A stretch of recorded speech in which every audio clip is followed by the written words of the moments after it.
আওয়ামী লীগ ঘোষিত লকডাউন কর্মসূচি ঘিরে রাজধানী সহ সারা দেশের সর্বোচ্চ সতর্কতা অবস্থায় আইন শৃঙ্খলা বাহিনী। সার্বিক পরিস্থিতি জানাতে এই মুহূর্তে হাইকোর্ট এলাকা থেকে সরাসরি যুক্ত হচ্ছেন সহকর্মী পার্থ সাহা। পার্থ, হাইকোর্টের নিরাপত্তা ব্যবস্থা এবং তল্লাশির ব্যাপারে আপনার কাছে বিস্তারিত কি তথ্য আছে আমাদের জানাবেন।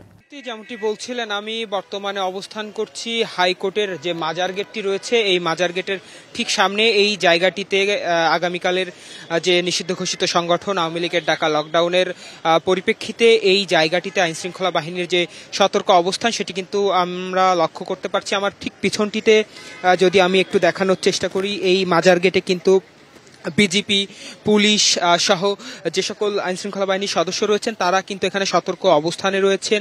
ঠিক তার পাশেই কিন্তু বিজিপির যে সাজোয়া যান সেটিও কিন্তু এখানে রাখা হয়েছে। ক্ষণে ক্ষণে আমরা এখানে দেখতে পাচ্ছি বিজিপির যে টহল টিম রয়েছে সেই টহল টিমের পাশাপাশি পুলিশ এখানে আসছেন এবং যে পুরো এরিয়াটি হাইকোর্ট চত্বর সেটি কিন্তু ঘুরে দেখছেন, যেন এই হাইকোর্ট একটি গুরুত্বপূর্ণ স্থাপনা, এই জায়গাটিতে যেন কোনো রকম অপ্রীতিকর ঘটনা না ঘটে সেই বিষয়টি কিন্তু আসলে তারা দেখভাল করছেন। আপনি কিছু সময় আগে যেমনটি বলছিলেন, নিষিদ্ধ ঘোষিত সংগঠন লীগের ডাকা যে লকডাউন, সেই লকডাউনকে কেন্দ্র করে আমরা বেশ কয়েকদিন এবং আজ সকাল থেকেই আমরা দেখতে পাচ্ছি বিভিন্ন জায়গায় ককটেল বিস্ফোরণ, অগ্নিসংযোগ সহ নানা যে ঘটনা সেগুলো কিন্তু দুষ্কৃতিকারক যারা রয়েছেন তারা ঘটাচ্ছেন। সেই বিষয়টি মাথায় রেখেই আগামীকাল কিন্তু এই হাইকোর্টের যে আন্তর্জাতিক অপরাধ ট্রাইব্যুনাল রয়েছে এই জায়গাটিতেই সাবেক প্রধানমন্ত্রী শেখ হাসিনার বিরুদ্ধে যে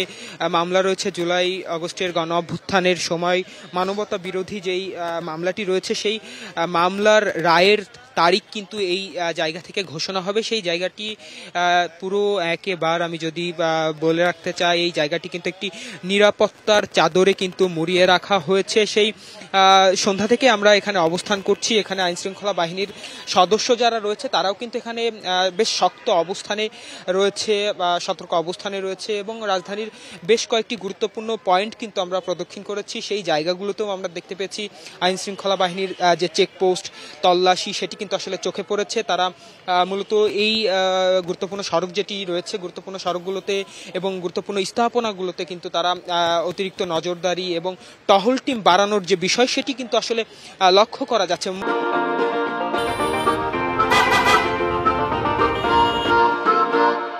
মূলত আগামীকালের যে লকডাউন ঘোষণা করা হয়েছে সেই লকডাউনকে কেন্দ্র করে সাধারণ জনগণের মাঝে যেন কোনো ভয়ভীতি বা কোনো যে সরকারি স্থাপনা রয়েছে সেই সরকারি স্থাপনার যেন কোনো ক্ষয়ক্ষতি না হয় সেই বিষয়টি মাথায় রেখেই কিন্তু আইনশৃঙ্খলা বাহিনীর এই সতর্ক অবস্থান। শ্রমটি এই ছিল আমার কাছে হাইকোর্টের মাজার গেট থেকে সর্বশেষ। পার্থ, আপনাকে ধন্যবাদ।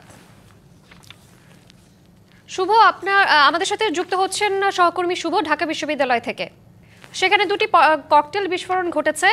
শুভ, আপনার কাছে এই বিষয়ে কি তথ্য রয়েছে? সেখানকার নিরাপত্তা ব্যবস্থা সম্পর্কে তল্লাশির কি ব্যাপারে বিস্তারিত আমাদের জানাবেন। মুহূর্তে রয়েছি টিএসসিতে।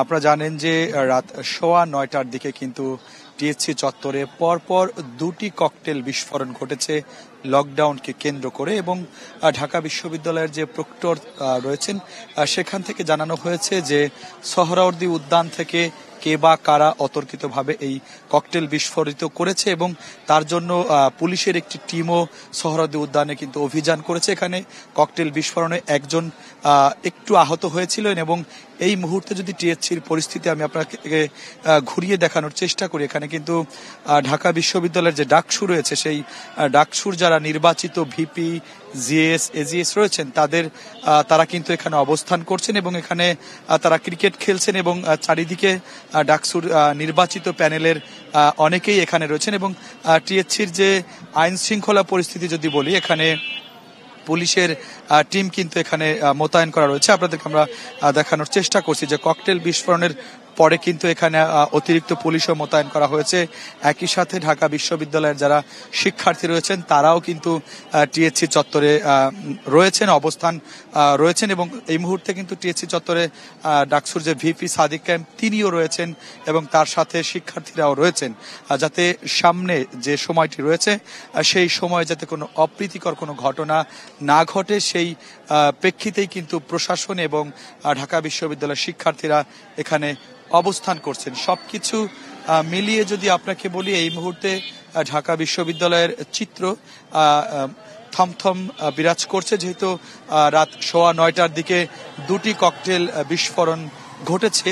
সেই ঘটনা যাতে আর না ঘটে তার পরিপ্রেক্ষিতেই কিন্তু আইন শৃঙ্খলা রক্ষাকারী বাহিনী এবং ঢাকা বিশ্ববিদ্যালয়ের শিক্ষার্থীরা টিএসসি কেন্দ্রে অবস্থান করছেন।